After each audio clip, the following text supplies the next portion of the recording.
ಗೋವಾದಾಗ್ನು ಇಂಥ ಮಗ್ನ ಪ್ರೇಮಿ ಕಾಣ್ತಾರಂತ ಅನ್ಕೊಂಡಿರ್ಲಿಲ್ಲ. ಬೆಳಗ್ಗೆ ಫ್ರೆಶಪ್ ಆಗಿ ಸೀದಾ ನಾವು ಬಂದ್ವಿ ಗೋವಾ ಬೀಚ್ ಕಡೆ. ಅಲ್ಲಂತೂ ಪೂರ ಆರ್ಟಿಸ್ಟ್ಗಳೇ ತುಂಬ್ಯಾರ.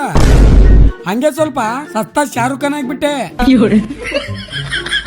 ನೀರ್ ಕಂಡಿದ್ ಖುಷಿದಾಗ ಕುಣದು ಹೋಗೋ ಗದ್ದಲ್ದಾಗ ಫೋನ್ ನೀರಾಗೆ ಬಿದ್ದದ. ಅದ್ರ ಸಲುವಾಗಿನೇ ವ್ಲಾಗ್ ಅಪ್ಲೋಡ್ ಮಾಡಕ್ ಆಗಿಲ್ಲ. ಇವೆಲ್ಲ ಬೇರೆ ಫೋನ್ದಾಗ ಶೂಟ್ ಮಾಡೀನಿ.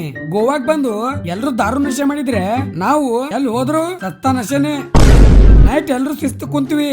ಊಟ ಬಂದಿತ್ತು ಅಂತ ರೈಸ್ ಚಿಕನ್ ಹಾಕೊಂಡು ಮಸ್ತ್ ಸಪಸಟ್ ಮಾಡಿದೆ. ಆಮೇಲೆ ಸ್ವಲ್ಪ ವಾಕಿಗೆ ಅಂತ ಬಂದ್ ನೋಡಿದ್ರೆ ಕ್ಯಾಂಡಲ್ ಲೈಟ್ ಡಿನ್ನರ್ ಅಂತ. ನಿಮ್ ಬೈ ಸಿಂಗಲ್ ಒಬ್ನೇ ಬಂದಾನ ಸಮುದ್ರ ಕಡೆ. ಮರುದಿನ ಅಂತೂ ಸಮುದ್ರದೊಳಗ 3 ಕಿಲೋಮೀಟರ್ ಬಂದು ಈಜಾಡಕ್ ಬರ್ಲಿಲ್ಲ ಅಂದ್ರು ಜಿಗದೆ ಬಿಡೋದು. ಫುಲ್ ಪೈಸಾ ವಸೂಲ್ ಅಂತೂ ಇಲ್ಲೇ. ಆದ್ರೆ ಇದಕ್ಕ ರೊಕ್ಕನು ಹಂಗೆ ಜಾಸ್ತಿ ಆದ್ ಬಿಡ್ರಿ.